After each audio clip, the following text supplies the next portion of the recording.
As budgets shrink, schools everywhere are looking for ways to cut costs. For some schools, saving money can be combined with environmentally sound investment and activities that can also involve and educate pupils. Woodhayes Primary School in Cheshire started going green just over a decade ago. We had an idea of painting some cloakroom bays at the back, and they were just looking a bit scruffy and dull, and so we were just going to paint them. And then somebody had the idea of painting murals, so we decided to go ahead with that. And we had a competition. We ended up with 6 really nice, colourful murals, and we had enjoyed working together a lot. So we decided to keep going, and we made some little gardens. We started doing recycling, composting, and gradually it just grew and grew until we had enough work and evidence to go for the Eco Schools Green Flag Award. So we managed to get that in 2001. We did it originally not for saving money purposes, but to become an exemplar school, really. And what we did realise, which was a wonderful spin-off, was the amount of money that could be saved. We decided about 5 or 6 years ago that we needed something, a visible statement of what we believed in. And we looked at getting some renewable energy. There was a grant available, and so we applied for that, but it was matched funding. So it cost us about £6,000. Every time we look at them, it's a reminder, really. We can use the solar panel information in lessons, for example, and the children are quite proud we've got some.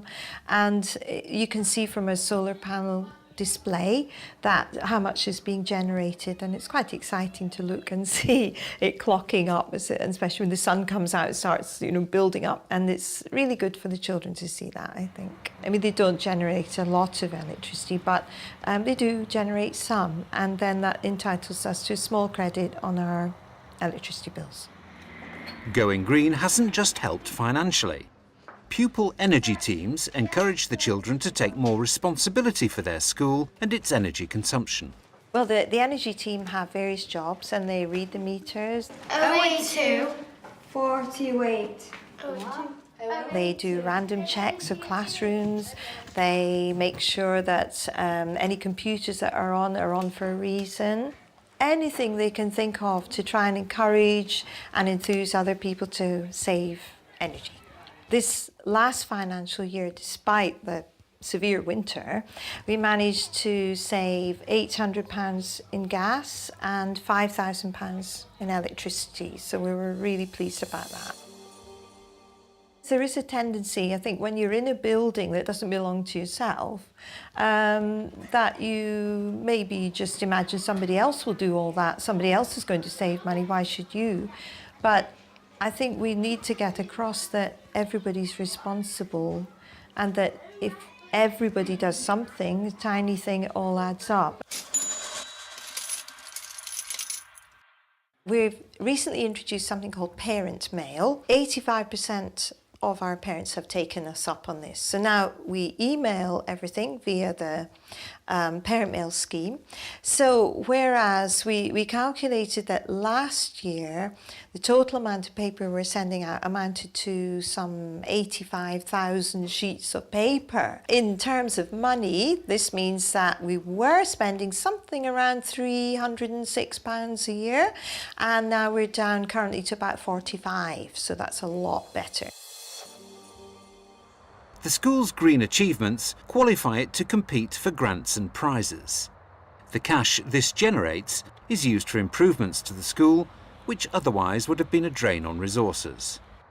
3 years ago, Woodhayes collected £15,000 for winning the Ashton Award.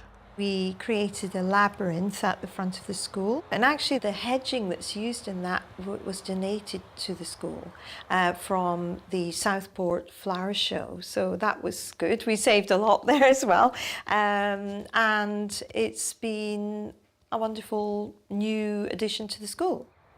I actually think it's almost an etheric thing that's happened. The biggest saving, the biggest transformation has been the team approach. Together everyone achieves more is actually our motto, and It really has transformed the school.